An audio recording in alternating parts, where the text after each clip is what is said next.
अल्हम्दुलिल्लाह वहदहु वस्सलातु वस्सलामु अला मन ला नबिय्य बअदा अम्मा बादु फ़अऊज़ु बिल्लाहि मिनश शैतानिर रजीम बिस्मिल्लाहिर रहमानिर रहीम इन्ना अंज़लनाहु फ़ी लैलतिन मुबारकतिन इन्ना कुन्ना मुंदिरीन फ़ीहा युफ़रक़ु कुल्लु अम्रिन हकीम अम्रन मिन इंदिना इन्ना कुन्ना मुरसिलीन सदक़ल्लाहुल अज़ीम। दुरूद शरीफ पढ़ो। अल्लाहुम्मा सल्लि अला मुहम्मदिन कुल्लमा ज़करहु ज़ाकिरून व सल्लि अला मुहम्मदिन कुल्लमा गफ़ल अन ज़िक्रिहिल गाफ़िलून।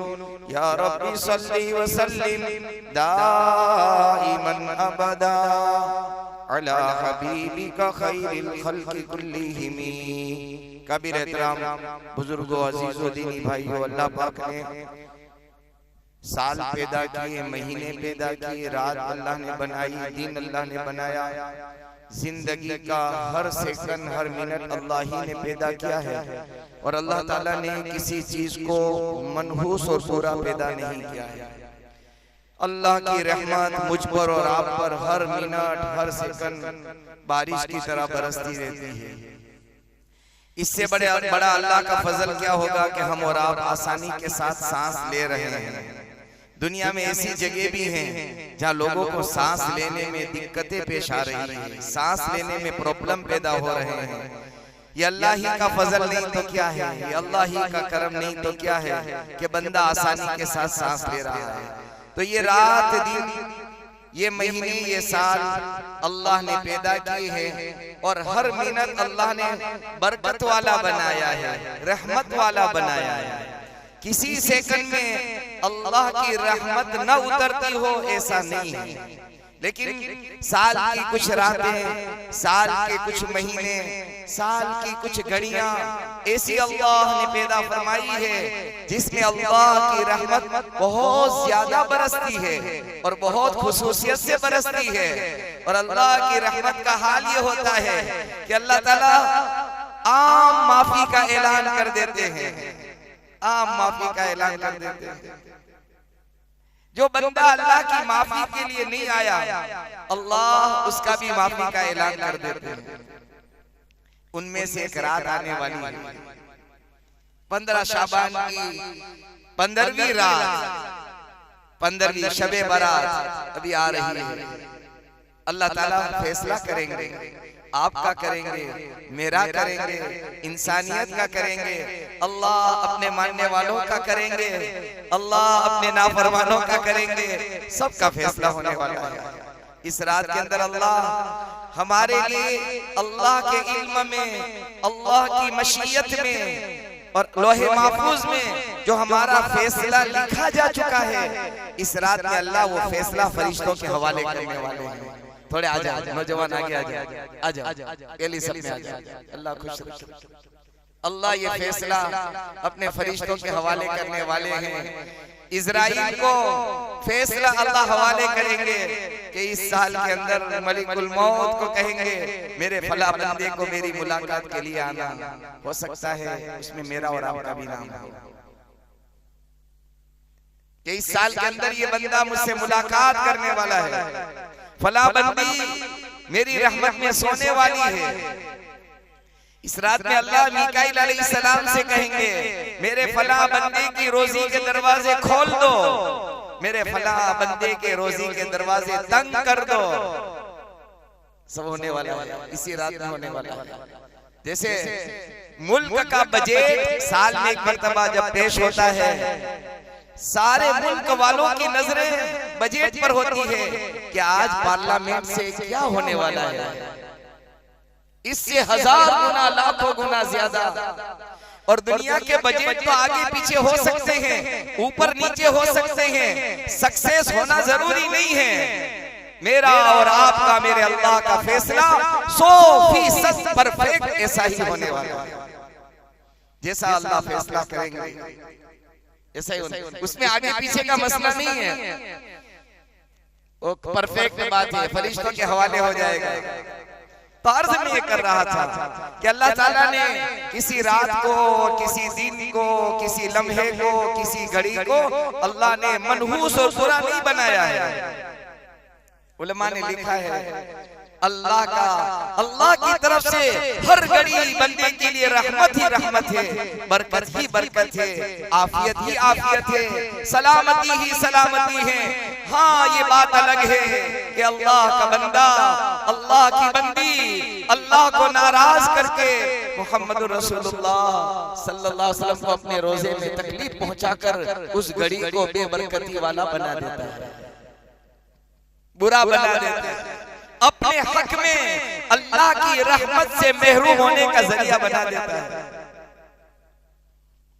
इस रात में कुछ ऐसे अल्लाह के बंदे जो अल्लाह की रहमत से दूर हो जाएंगे, महरूम हो जाएंगे।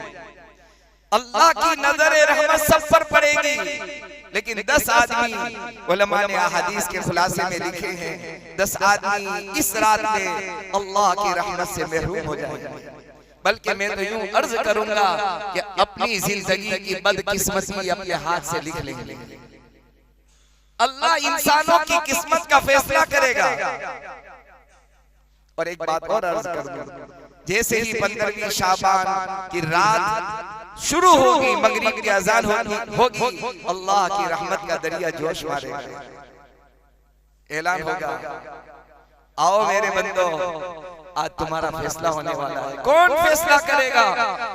जिसका फैसला हकीकी फैसला, जिसका फैसला सच्चा फैसला, जिसका फैसला आखिरी फैसला, और जो फैसला करने और रखने और का हक रखता है। मालिकुल मुल्क अनल मलिक, मलिकुल मुल्क मालिकुल मुल्क। हदीस कुदसी में अल्लाह फरमाते हैं, मैं बादशाह, मैं बादशाहों का बादशाह, मैं मालिकों का मालिक, आज तुम्हारी किस्मत का फैसला करने वाला अल्लाह फैसला करेंगे। ये रात जिसको शबे बारात कहते हैं, बारात के माना होता है छुटकारे की, रिहाई की रात, लेकिन बहुत सारे लोग शबे बारात कह देते हैं, समझे नहीं? बारात आती है ना, शादी बारात। यूपी के अंदर तो इस रात में जो फटाके, यूपी वाले जानते हैं कितने फटाके, अल्लाह अकबर। ऐसा महसूस होता है कि दिवाली, जब हम यूपी में रहते थे तो बाकायदा 2-2, 3-3 रात में बयान होते थे। बयान इसलिए रखे जाते थे कि लोग फटाके न फोड़ें, बयान में बैठेंगे तो फटाके नहीं फोड़ेंगे, इतने फटाके। ऐसा होता था क्या दिवाली आ गई? बाहर ये अल्लाह को मनाने की रात है। और एक बात याद रखना, हमारी जिंदगियों के फैसले अल्लाह दुआओं के जरिए से बदल देते हैं। अद्दुआ रद्दुल क़ज़ा, अद्दुआ रद्दुल क़ज़ा। अल्लाह के हबीब फरमाते हैं कि दुआ ये इंसान की तकदीर को बदल देती है। अल्लाह के फैसले को बदलने की बहुत बड़ी ताकत अल्लाह ने दुआ में रखी है। तो अर्ज़ में कर रहा था, ये रात कोई घड़ी ऐसी मनहूस और बेबरकती वाली नहीं है, रहमत वाली है, हम सब के लिए है, और ईमान वालों के लिए तो बहुत ज्यादा है। अब इस रात की फजीलत तो अहादीस में आती है। मैंने जो कुरान करीम की आयत पढ़ी, अल्लाह सुब्हानहू व तआला फरमाते हैं, इन्ना अंज़लनाहु फी लैलतिन मुबारकतिन इन्ना कुन्ना मुंदिरीन। हमने इस रात में अपना कुरान उतारा, अपनी किताब उतारी, अपने पैगाम उतारा। अब सवाल ये होता है कि कुरान करीम की दूसरी सूरत में अल्लाह फरमाते हैं, इन्ना अंज़लनाहु फी लैलतिल क़द्र, कि हमने कुरान को लैलतुल क़द्र में उतारा। तो इसका जवाब सुन लो। कुरान के बारे में एक है कुरान के उतारने का फैसला। कोई काम करना चाहते हैं हम तो पहले फैसला करते हैं कि ये काम करना है। अल्लाह ने शबे बारात यानी 15वीं शाबान में ये फैसला कर लिया कि मैं अपना कुरान उतारने वाला हूँ। तो कुरान के उतारने का फैसला अल्लाह ने 15वीं शाबान में किया।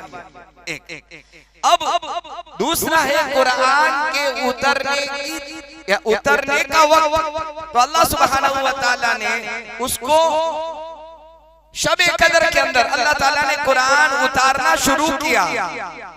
15वीं शाबान में कैसे उतारा? तो सारा कुरान लोहे महफूज में था, वहां से आसमान दुनिया पर अल्लाह ने एक साथ उतार दिया। पूरा कुरान लोहे महफूज से आसमान दुनिया नहीं, पहले आसमान पर। फिर तीसरा मरहला कुरान का ये आया कि उसको जमीन पर उतारा, ये तीसरा मरहला। तो 3 स्टेप के अंदर अल्लाह के फैसले हुए हैं। पहला फैसला ये था कि मैं अपना कुरान उतारने वाला हूँ, ये फैसला अल्लाह ने शबे बरात में किया था। ये बहुत बड़ी बात है। ऐसी अहम किताब अल्लाह ताला ने इसके उतारने का फैसला शबे बरात में किया। अच्छा, दूसरी फजीलत ये तो कुरान से साबित है, और अल्लाह आगे फरमाते हैं लैलतुल मुबारकतिन इन्ना कुन्ना मुनज़िरीन फीहा युफरकु कुल्लु अम्रिन हकीम।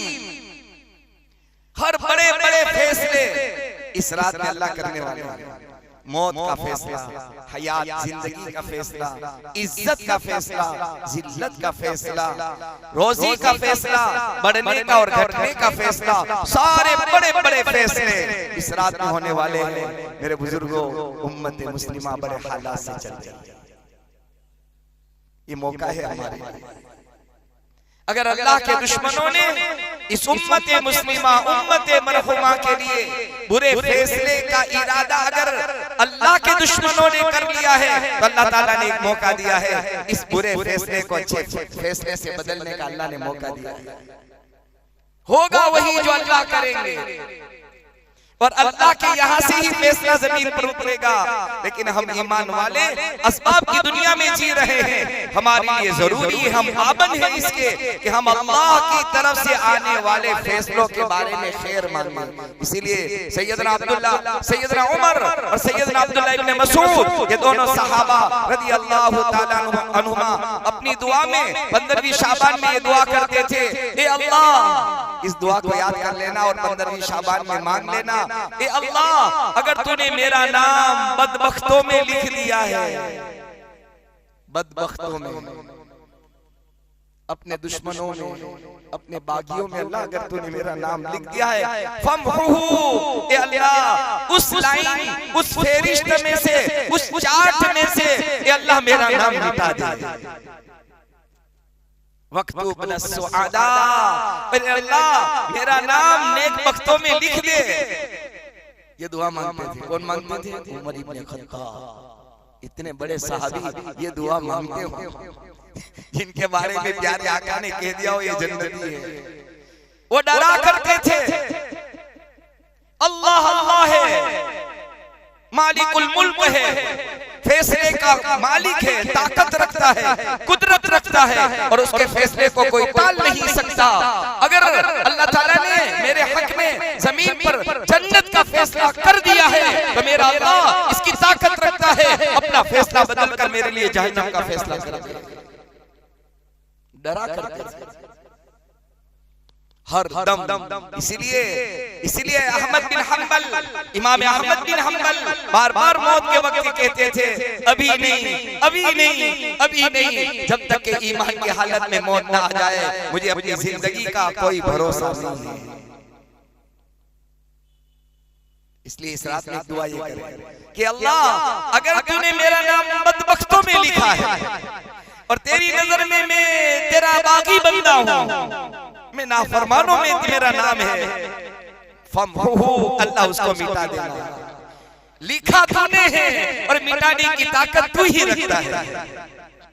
अल्लाह ही रखता है, कौन रखते हैं? किसकी ताकत है? अल्लाह का लिखा कौन मिटा सकता है? अल्लाह के फैसले को कौन बदल सकता है? और अल्लाह, अगर तूने मेरा नाम सुआदा नेक वक्तों में पहले से लिख कर रखा है, मेरे मौला फअस्बितना, मैं तुझसे दुआ करता हूँ, मेरे हक का ये फैसला जो तूने नेक वक्तों का लिखा है, उसको साबित कदम रखना, उसको बाकी रखना, उसको मत मिटाना। ये दुआ करनी। जहाँ इधर उधर और कुछ मांगे, अल्लाह से ये मांग लो, नेक वक्ती मांग लो, सादत मंदी मांग लो, अल्लाह से सब कुछ मिल जाएगा। बाहर एक दुआ करने के लिए इस रात की फजीलत के कुरान की आयत से साबित है। इस रात की फजीलत अहादीस से साबित है। सैयदना आयशा सिद्दीका रज़ियल्लाहु ताला अन्हा फरमाती हैं कि 15वीं शाबान में अल्लाह के हबीब सल्लल्लाहु अलैहि वसल्लम घर तशरीफ लाए, फिर सोए और रात के कुछ हिस्से के बाद आप मेरे बिस्तर पर नहीं थे। मैंने तलाश किया तो नजर नहीं आए। मैं तलाश करने के लिए निकली, चूंकि आपकी मुतअद्दिद बीवियां थी, 9 या 11 आपकी बीवियों के मकानात थे, तो एक एक करके मैं तलाश करने लगी, कहीं आप नजर नहीं आए मुझे। फिर मैं जन्नतुल बकी कब्रिस्तान करीब ही में था उस जमाने के अंदर, अभी तो दूर हो चला गया फासले पर, करीब में जन्नतुल बकी नामी कब्रिस्तान जो मदीने शरीफ मदीने मुनव्वरा में है, मैं वहां पहुंची। मैं क्या देखता हूँ कि इमामुल अंबिया मुहम्मदुर रसूलुल्लाह सल्लल्लाहु अलैहि वसल्लम रो रहे हैं। किसके लिए? अपने लिए, अपने घर वालों के लिए नहीं, इस उम्मत मुस्लिमा के गुनहगारों के लिए रो रहे हैं। जो नबी हमारे लिए 15वीं शाबान में रोए, शबे कदर में रोए, रमजान में रोए, ताइफ में रोए, मक्का के बाजारों में रोए। उलमा ने लिखा है आज तक कोई ऐसा बाप पैदा नहीं हुआ, कोई ऐसी माँ पैदा नहीं हुई जिस माँ और बाप के आंसू इतने अपनी औलाद के लिए बहे हो, गिरे हो, जितने मोहम्मद रसूलुल्लाह सल्लल्लाहु अलैहि वसल्लम के आंसू अपनी उम्मत के लिए बहे हैं। आयशा सिद्दीका रज़ियल्लाहु ताला अन्हा की तरफ आप मुतवज्जे हुए, फरमाया आयशा आज 15वीं शब है, शबे बारात है, और आज अल्लाह की रहमत खुसूसियत के साथ बरसती रहती है। अल्लाह की रहमत गुनहगारों के सर पर मंडलाती रहती है। जैसे बादल हम देखते हैं, काले घटाटोप बादल होते हैं, कैसा दिल फैसला कर लेता है कि अब तो बारिश आने वाली है। इससे ज्यादा 15वीं शाबान में अल्लाह की रहमतें, अल्लाह की बरकतें, अल्लाह की माफी के फैसले घटाटोप बादलों की तरह इंतजार करते हैं। कब बंदा बहाना बना ले, हाथ उठा ले और मैं उसकी पिछली सारी जिंदगी को माफ कर दूं। अल्लाह के यहाँ माफी के एक बात आपकी खिदमत में आपके लिए मेरे लिए अर्ज कर दूं, किसी ईमान वाले को हकीर मत समझना, कमतर मत समझना। ये ईमान वाला अल्लाह की नजर में सातों जमीन सातों आसमान, जमीन के नीचे और आसमानों के ऊपर जितनी मखलूकात और खजाने हैं, सारी चीजों से अल्लाह की नजर में एक ईमान वाला बड़ा कीमती है। ईमान है उसके पास, अल्लाह की वहदानियत है और मोहम्मद रसूलुल्लाह की रिसालत है। दो कीमती चीजों का ये मालिक है। अगर फटे पुराने कपड़े वाला, झोपड़े में रहने वाला, लेकिन बहुत बड़ी दो कीमती चीजों का ये मालिक बन गया, उसने अल्लाह की धरती पर, अल्लाह की जमीन पर एक अल्लाह की वहदानियत का इकरार कर लिया और मोहम्मद रसूलुल्लाह की रिसालत का इकरार कर लिया। दो माया और दो कीमती चीजें उसे मिल गई। उलमा ने वाकया लिखा है, अल्लाह वाले जा रहे थे, देख रहे हैं एक जनाजा है, 3 आदमियों ने उसे उठाया है और एक किनारे पर एक खातून उठाकर चल रही है। इसे देखा कि अगर हम भी और आप भी देख ले कि एक औरत उठा रही है, हर एक को तरस आ जाएगा कि ये काम तो मर्दों का। फौरन झपके लपके और फौरन उस पाए को उठा लिया और उस खातून से कहा आप पीछे हटो, मैं उठा लिया, कब्रिस्तान पहुंचाया, दफन कर दिया, अल्लाह के हवाले कर दिया। नाम भी लिखाया, उनका ज़हन में नहीं रहा। रात में क्या ख्वाब में देखते हैं वो नौजवान हसीन जमील खूबसूरत जन्नत में टहल रहा है, और यूं कह रहा है चचा मियां आपका बहुत बड़ा एहसान, अल्लाह आपको आपकी मोहब्बत और आपकी खिदमत और कंधा देने का अल्लाह आपको बदला अता फरमाए। ये कह रहा है कि तू कौन? तो कि मैं वही हूँ जिसको सुबह आपने जिस जनाजे का आपने कंधा दिया था, वो कंधा देने वाली मेरी माँ थी। मेरी वालिदा को आपने हटा दिया और कहा कि मैं इसे कब्रिस्तान पहुंचाऊंगा। मैं वही नौजवान कि जन्नत में। अच्छा जरा ये बता कि जन्नत में कैसे पहुंच गया था? तो कहा मेरी जिंदगी अल्लाह ने ऐसी पैदा की थी कि मैं मुखन्नस था, न मर्दों में न औरतों में। लोग मुझे हकारत की निगाह से देखते थे। मेरे बुजुर्गों, शराबी को भी हकारत की निगाह से न देखो। हाँ, उसके शराब पीने के काम को बुरा समझो, उसकी जात को बुरा न समझो, और बुरा समझने पर इक्तिफा न करो, बल्कि अल्लाह के सामने अगर वाकई आप हमदर्द हैं, उसके खैर ख्वाह हैं आप इसके, और आप उसकी जन्नत के तालिब हैं, तो आपका और मेरा हक बनता है 2 रकात सलातुल हाजत पढ़ो, अल्लाह के सामने हाथ उठाओ, मेरे मौला, मेरे अल्लाह, तू फैसला इसकी जिंदगी का बदल सकता है, ये गलत रास्ते पर जा चुका है, तू इख्तियार और ताकत रखता है, उसको सही रास्ते पर ले। हदीस से पाक में आता है, एक मुसलमान के लिए जब कोई गायबाना दुआ करता है, गायबाना, वो मौजूद ना हो, उसे पता ना हो, दिखलावा बहुत हो रहा है दुनिया में, बहुत हो रहा है, हमें तो अल्लाह को बताना है। हाथ उठाए कि अल्लाह, ये नौजवान माँ परेशान, बाप परेशान, ये रास्ता भटक चुका है, ये इंसान बुरा नहीं है, इसका ये काम कि अल्लाह बहुत बुरा है, ये शराब का आदी बन गया, ये ड्रग्स का आदी बन गया, अपनी जिंदगी तबाह कर रहा है, अपने बीवी बच्चों की जिंदगी बर्बाद कर रहा है, इनके माँ बाप की जिंदगियां तंग हो चुकी है, कि अल्लाह तू ही उसको सही रास्ता बता दे। ये है हमदर्दी। तो फरमाया कि मैं मुखन्नस था, न मर्द में न औरत में, जिसको हिजड़ा बोलते हैं जुबान में, लोग मुझे हकारत की निगाह से देखते थे।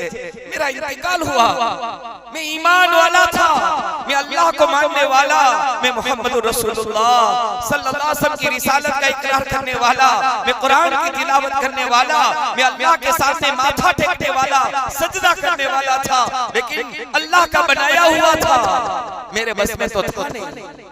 मेरे अल्लाह ने मुझे जैसा बनाया था वैसा मैं था, लेकिन लोग मेरी इस जिंदगी पर हकारत की निगाह से देखते थे, मुझे जलील समझते थे। जब मेरा इंतकाल हुआ तो लोग मुझे कंधा देने को भी तैयार नहीं थे। 3 आदमी मिले, चौथा कोई नहीं मिला। मेरी माँ कंधे पर उठाकर जा रही थी। बड़े मियाँ, चचा मियाँ, आपने बड़ा एहसान कर दिया, मेरी वालिदा को हटाकर आपने कब्रिस्तान पहुंचाया। अल्लाह ने मुझे माफ कर दिया। इस बुनियाद पर के लोग मुझे हकीर समझते थे। किसकी नेकी, किसका सद्दा, कब अल्लाह को भा जाए और अल्लाह को प्यार आ जाए। हमारी जिंदगी का कौन सा गुनाह अल्लाह से हमको दूर कर दे, और किसी गुनहगार का कौन सा सजदा अल्लाह को उससे करीब कर दे, उसका फैसला अल्लाह के अलावा कोई नहीं कर सकता। एक ही गुनाह होता है, जिंदगी यूं टर्न ले लेती है, जिंदगी बर्बाद हो जाती है, जिंदगी का रास्ता गुमराही की तरफ चलता है। एक ही गुनाह और एक ही सजदा जिंदगी के बदलने के लिए काफी हो जाता है। इसलिए उलमा ने चंद आदमियों का जिक्र लिखा है कि इस मुबारक रात में भी, जो कि तफसील से बाद इंशाअल्लाह उसी रात में ढाल वाली मरकज मस्जिद पर मुफ्ती शफीक साहब बड़ोदरी मगरिब की नमाज के बाद आखिर में ऐलान कर रहा हूँ, मुशरिक, अल्लाह के साथ शिर्क करने वाला, अल्लाह के साथ भागीदारी तस्लीम करने वाला, अल्लाह के साथ पार्टनरशिप मानने वाला, अगर दिल में जर्रा बराबर ये ख्याल आया कि अल्लाह के अलावा कोई कर सकता है, खुदाए पाक की कसम, मोहम्मद रसूलुल्लाह सल्लल्लाहु अलैहि वसल्लम ने फरमाया, उसकी बड़ी बड़ी रातें, बड़े बड़े दिन में भी वो महरूम हो जाता है। अल्लाह का भागीदार, अल्लाह का साझीदार, अल्लाह की पार्टनरशिप। इसलिए उलमा ने लिखा है, क्या वजह है कि बड़े बड़े गुनाह हो जाते हैं, तब भी माफी की पूरी उम्मीद है। बड़े बड़े गुनाह, शराब पी लो, ज़िना कर लो, डकैती हो, चोरी हो, जो कुछ हो, सब गुनाह अल्लाह के यहाँ माफी के चांसेस है, लेकिन शिर्क वाला गुनाह अल्लाह के यहाँ जर्रा बराबर माफी के चांस नहीं है। ऐसा क्यों? तो उलमा ने लिखा है कि शिर्क अल्लाह के साथ बगावत है, बगावत, बंदा बागी बन गया। अल्लाह बगावत को पसंद नहीं करते, हमेशा के लिए जहन्नम में जला देते। बहरहाल मुशरिक की अल्लाह मग़फ़िरत नहीं करते, दिल में कीना रखने वाले को माफ नहीं करते, नाहक कत्ल करने वाले को माफ नहीं करते, कता रहमी करने वाले को माफ नहीं करते। इसी तरह माँ बाप का नाफरमान, माँ मानती नहीं, मैं क्या करूं, बाप मानता नहीं, मैं क्या करूं। बचपन में मेरी और आप मेरे माँ बाप ने बहुत मानी, बहुत मानी, एक बार नहीं 100 बार मानी, बार बार मानी। आपके माँ बाप ने आपकी और हम सबकी बार बार मानी। अब वो बुढ़ापे में पहुंचा तो हम भी बार बार उसकी माने, उसकी माने। अब आप जो कहो मैं तैयार हूं, लेकिन मेरी समझ में ये आता है, लेकिन आप फैसला कर देंगे मैं तैयार। ये कह सकते हैं कि मुझे ये समझ में आ रहा है, लेकिन आप जो फैसला करेंगे अब्बा मैं इसके लिए लब्बैक व सअदई, मैं उसके लिए तैयार। माँ बाप का नाफरमान इस रात में भी अल्लाह की रहमत से महरूम हो जाता है। उलमा ने लिखा है शराब का आदी जो बन गया हो इस रात में भी महरूम हो जाता है। जीना का आदी, जीना का आदी इस रात में महरूम हो जाता है। इसी तरह लिखा है ये बहुत बड़ी बीमारी है, अपने आप को बचाने की कोशिश करो। टखनों से नीचे पाजामा लटकाने वाला, हदीस पाक में साफ लफ्जों में मोहम्मद रसूलुल्लाह सल्लल्लाहु अलैहि वसल्लम फरमाया, टखनों के नीचे पाजामा लटकाने वाला इस रात की रहमतों से, इस रात की बरकतों से, इस रात की मगफिरत से अल्लाह उसे महरूम कर देते हैं। क्या मिलेगा? लटका लिया तो क्या हो गया, और न लटकाया तो क्या फर्क पड़ गया। लेकिन इस रात में बहुत बड़ा फर्क पड़ गया। सबको माफी मिलती है, अल्लाह कहते हैं कि इसको साइड में कर दो। और इसके बाद फरमाया खुदकुशी, सुसाइड करने वाला। आज मुसलमान में केसेस बढ़ रहे हैं, मुसलमान खुदकुशी कर रहा है। मुसलमान का हाल तो ये होना चाहिए था अल्लाह के फैसले पर राजी रहे, वल क़द्रि खैरिही व शर्रिही मिनल्लाहि ताला। अच्छा फैसला भी अल्लाह की तरफ से, बुरा भी अल्लाह की फैसले तरफ से। ईमान वाले को तो ये होना चाहिए मेरी जिंदगी का खातिमा मेरे अल्लाह के फैसले से होने वाला है। इस जिंदगी का मैं मालिक नहीं हूँ, जो मालिक है वही मेरी जिंदगी का फैसला करेगा, जब वो चाहेगा तब करेगा। खुदकुशी करने वाले को अल्लाह ताला इस रात में भी माफ नहीं करते। और फरमाया गैब की बातें बताने वाला, गैब की बातें, काहिन जिसको कहते हैं। अब ये काहिन आगे चलकर अब हमारे यहाँ, माफ करना जुमला थोड़ा कड़वा है, हमारे यहाँ किसी आमिल ने बता दिया, अमलियात की दुनिया वाले ने, तो ऐसा भरोसा कर लेते हैं। अब तो हमारे यहाँ आ गया। हमारे यहाँ एक मैं सालों पहले की बात कर रहा हूँ, हमारे एक अजीज, गांव का नाम नहीं बता रहा, तो वो उस गांव में से हमारे गांव में आया, एक आमिल थे यहाँ। तो जैसे अंदर आए ना, उसके यहाँ पहुंचे उसके कमरे में, तो फौरन उस आमिल ने क्या कहा, आपका जो कुरान फला कोने में पड़ा है आप उसको उठाते नहीं हो। और हकीकत उसके मकान के उसी कोने में उतनी ऊंचाई पर वो कुरान पड़ा हुआ था। बस उसके तो पैर फिसल गए, उसको मान लिया कि इसको सब पता है। ये कोई बड़ी बात नहीं है, खैर एक लंबा मौजू है। इस्तिदराज कहते हैं उसको, ढील कहते हैं, ढील। अल्लाह अपने नाफरमानों को भी ढील दे देता है। बहरहाल ये रात आ रही है, आखिरी गुजारिश है आपसे कि इस रात के अंदर दुआओं का, इबादत का और एहतिमाम करें, और अपने मरहूमीन की मगफिरत का, दुआए मगफिरत का एहतिमाम करें। कोई पाबंदी वाला कोई अमल ना करे, ये करो तो कबूल होगा, इतना ही करना है, ऐसा कहीं अहादीस के अंदर नहीं है। जिसकी जितनी ताकत है अपने आप को इबादत में लगाए, कुरान की तिलावत में, तस्बीहात में, नमाजों में, दुआओं में, जो कुछ आप अपनी ताकत से कर सकते हो करो। अच्छा, दूसरी बात, जहाँ तक कब्रिस्तान जाने का एहतिमाम है, तो उलमा ने लिखा है अल्लाह के हबीब सिर्फ जिंदगी में एक ही मर्तबा गए, लिहाजा कभी जाए कभी न जाए। दुआए मगफिरत यहाँ भी हो सकती है, उसको पाबंदी कर लेना, लाजिम कर लेना, जाना ही पड़ेगा, ये सही नहीं। इससे क्या नुकसान हुआ पता है? कई सौ नहीं कई लाख ऐसे नौजवान हैं कि जो सिर्फ साल में एक ही दिन माँ बाप की कब्र पर जाते हैं, एक ही दिन, साल में एक मरतबा क्योंकि उनको ये जहन में बिठा दिया गया, समझा दिया गया कि 15 शाबान को जाना, तो उसने नक्की कर लिया कि 15 शाबान की गांठ ऐसी बांध ली कि माँ और बाप अपनी कब्रों में उसकी दुआए मगफिरत का पूरा साल इंतजार करते हैं, ये नौजवान जाने को तैयार नहीं। इसलिए काहे बगा है, कभी छोड़ो कभी जाओ, कभी छोड़ो, कभी 16वीं तारीख में चले गए, कभी 15वीं में, कभी 14वीं में चले गए, उसको आगे पीछे करके जाया करें। 2-3 ऐलान है वो सुन लो। एक तो